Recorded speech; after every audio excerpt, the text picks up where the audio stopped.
Hai kakak-kakak asisten lab kualitas air, perkenalkan nama saya Septeresia Panjaitan dengan NIM 2302078, Prodi Manajemen Sumber Daya Perairan dari Fakultas Pertanian Universitas Sumatera Utara. Video kali ini saya akan menjelaskan rangkuman materi dari materi pertama sampai dengan materi terakhir. Materi yang pertama tentang penggunaan alat. Alat-alat pengukuran parameter kualitas air.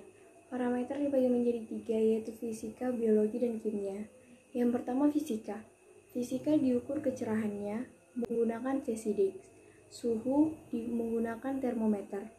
TDS untuk mengukur total padatan di dalam air. Yang kedua kimia.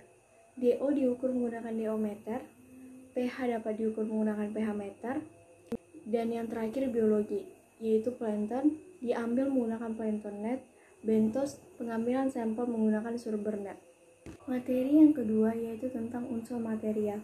Unsur material di perairan terdiri dari DO, karbon dioksida atau CO2, pH, dan alkalinitas, kecerahan, BOD, COD, dan ion-ion yang ada di perairan. Ion-ion yang ada di perairan terdiri dari ion utama, yaitu kalsium, magnesium, dan nitrogen, ion minor yaitu silika dan mangan, serta ion renik yaitu aluminium. Materi yang ketiga, analisa sifat kimia.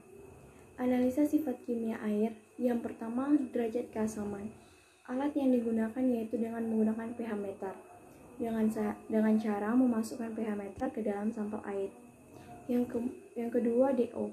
DO diukur menggunakan metode Winkler dengan rumus N Na2S2O3 dikali mililiter Na2S2O3 dikali 8 dan dikali 1000 per mililiter sampel air. Yang ketiga karbon dioksida dengan rumus CO2 sama dengan mililiter titrat kali N nitrat dikali 1000 per F sampel. Alkalinitas, prinsip analisis melalui titrasi asam basa. Kemudian pengukuran kimia menggunakan alat ukur, yaitu salinitas dengan refraktometer dan oksigen terlarut dengan diometer. Materi yang keempat tentang kecerahan dan kekeruhan.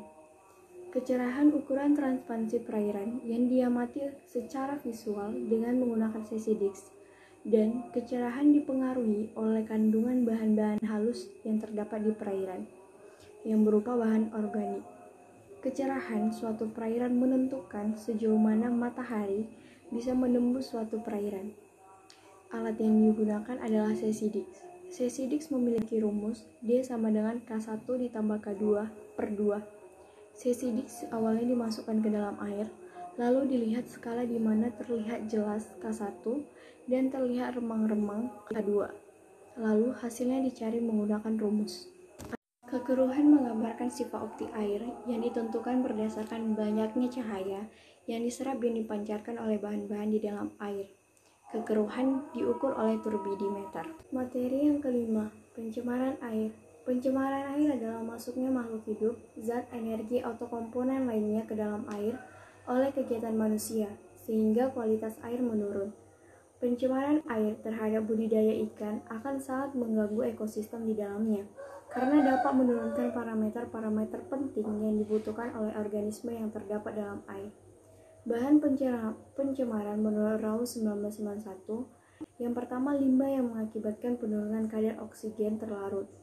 Yang kedua limbah yang mengakibatkan munculnya berbagai macam penyakit. Yang ketiga senyawa organik sintesis, nutrien tumbuhan, dan mineral sedimen, radioaktif, panas, dan minyak.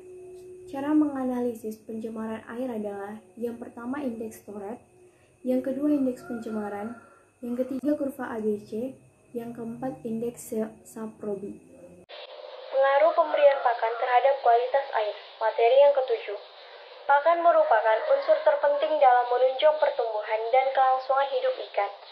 Pakan buatan adalah pakan yang sengaja dibuat dari beberapa jenis bahan baku yang mengandung gizi pada ikan. Mudah dicerna ikan dan rasanya disukai oleh ikan. Jumlah pakan yang diberikan kepada ikan terbagi menjadi 3. Pemberian pakan sebanyak-banyaknya atau sekenyang-kenyangnya, pemberian pakan yang dibatasi, dan pemberian pakan yang berlebihan. Metode pemberian pakan juga terbagi menjadi 3. Yang pertama pemberian dengan tangan, yang kedua pemberian mekanik, dan yang ketiga pemberian dengan hatchery. Parameter kualitas air yang dipengaruhi oleh pakan adalah parameter amoniak dan fosfat. Materi yang ketujuh, pemanfaatan air terbuang terhadap budidaya ikan. Aquaculture merupakan kegiatan budidaya yang dinamis dan berorientasi pada produksi sehingga melibatkan banyak faktor. Pengendalian mikroba dalam wadah budidaya intensif yang terbatas tanpa pergantian air seperti kolam, tambak, tangki, dan akuarium dapat menyebabkan limbah meningkat dengan cepat. Membuat alat sederhana filter air. Yang kita butuhkan 1 buah bak penampung, 1 buah galon bekas, keran, dan pipa penyambung. Sedangkan bahan-bahannya air limbah, batu ukuran besar, kerikil, arang, ijuk, dan pasir.